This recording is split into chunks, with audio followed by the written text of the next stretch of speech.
The Evil Egg by Jenny O'Connor. Within seconds of the TARDIS materialising on Deneb 3, the Doctor emerged through the weather doors with the eager enthusiasm of a schoolboy loose in a sweet shop.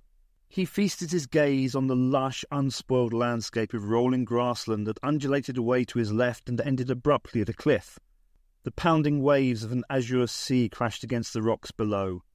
Ahead and to his right, monolithic sandstone peaks ranged along the coastline, while to his rear, behind the TARDIS, nestled a forest of pines resplendent in the golden glare of a blazing sun.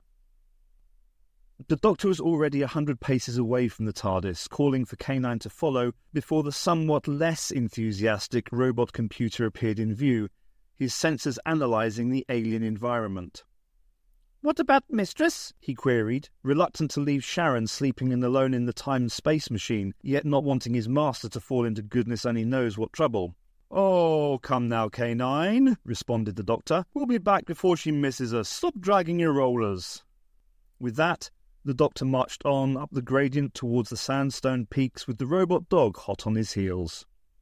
They had barely made the foothills when K9 halted and proceeded to study a small object partially obscured in a clump of long grass. "Master?" "What now, K9? There are times when—" Pausing in mid-sentence, his gaze found his lagging companion apparently sniffing at the grass. Evidently K9 had found something of interest. "An ovoid artifact, Master," said K9. "Preliminary scans show it to be emitting pulses of energy, but is apparently harmless." "Can't you be more precise than that, K9? With all the electronic circuitry built into you, my little chum, I'd expect a more positive report than that. Why? It could explode or something." "Sorry, Master. Insufficient data?"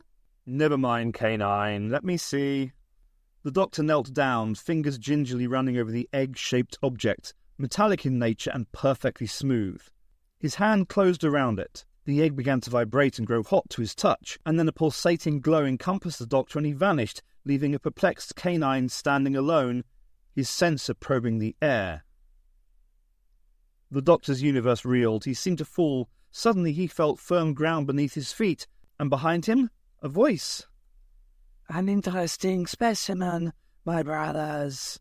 The Doctor observed the two conversants as they, in turn, observed him. Grotesquely humanoid in appearance, albino white and completely hairless, they gave the impression that they were nothing more than 2-year-old infants. They continued to stare, a look of pleasure upon them as the Doctor spoke. "My word, what a spectacular way to travel," he commented. "You really must explain how you do it. Obviously teleportation, but by mere contact with such a small object, it really is incredible." He looked around him. Wherever he was, a chamber of sorts, he could see no doors or windows or any other means of entrance or exit. While there was light, faint though it was, no power source was evident. The floor was covered with a filmy, sand-like substance that crunched beneath his feet. The room itself was almost barren. No seating or tables, no decorations or reading matter. Only a pile of assorted objects piled on top of one another off to his right. He stepped forward, hand outstretched, making to introduce himself, but his strange hosts ignored him. Instead, they resumed their conversation, at which point the Doctor noticed that they communicated purely by telepathy. As he listened in on their conversation, his superior mind seemingly having no difficulty in picking up their telepathic exchanges or meaning, it became evident that they were taken aback by the Doctor's apparent unconcern at finding himself in their midst, unlike others they had seen. "You do not seem to be afraid, creature. Why is that?" The question was asked by both in unison. "Well, I do apologise," replied the Doctor. "I didn't realise that was a requirement of your invitation.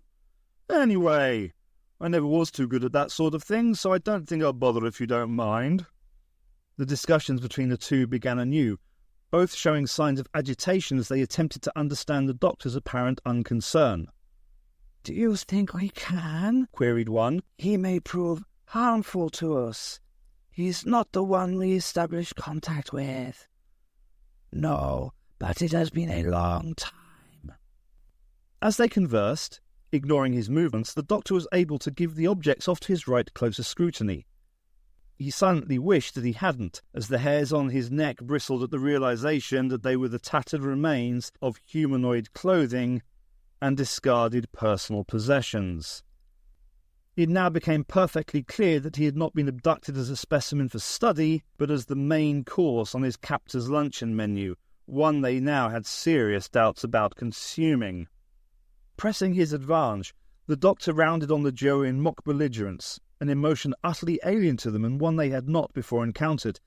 They cowered away, frightened now for the first time in their lives, and anxious to rid him from their presence. "Well, come on," explained the Doctor. "I can't stand around here all day and talk to you fellows. Send me back to where I came from." "Brother and I know not how to do such a thing," telepathed one of the duo. "Since we first hungered, our food has always come whenever we wished it. Always it was docile. Never have we sent it away." "And just how do you know when food is available?" queried the Doctor.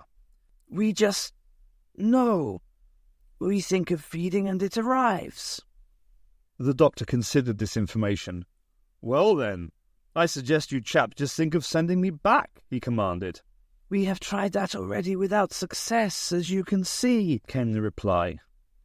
As strange as it seemed, it was obvious to the Doctor that these creatures had never left the egg from the moment of their birth, and relied on their telepathic link with the egg-shaped object to provide them with their nourishment. But what to do? Sooner or later the creatures would begin to overcome their fears and doubts.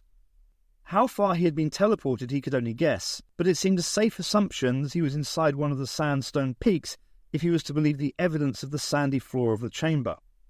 His only hope was K9, presuming that he was in close proximity and that the chamber was not buried too deeply inside the peak so as to muffle the sound of his dog whistle.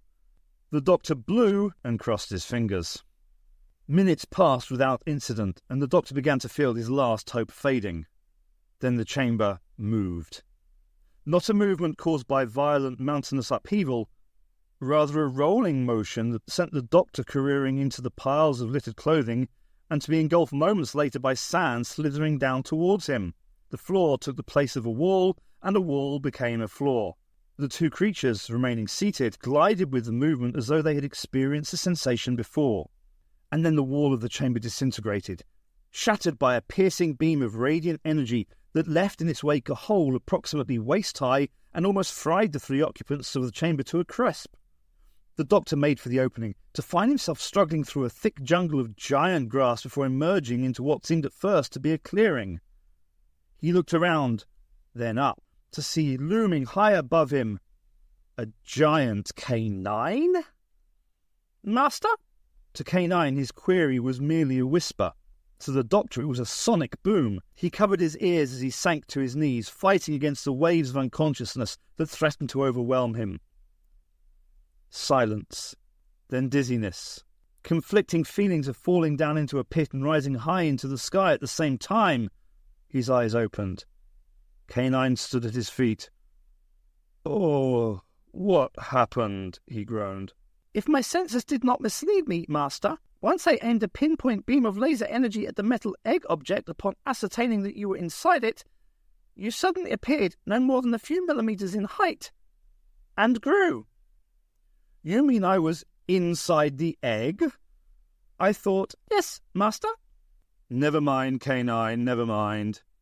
He bent down to retrieve the shattered remains of the egg, but nothing resembling the egg could be seen. "How frightfully uncivil," intoned the Doctor, "to go without such as a by your leave."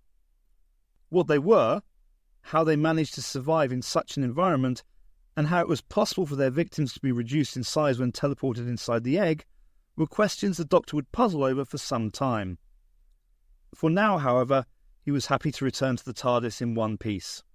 "Master," came the question, "data requested concerning events inside egg." "My dear old fellow," answered the Doctor, "inside the egg were two brigands who made a living by leading peaceful, non-warlike creatures to their doom."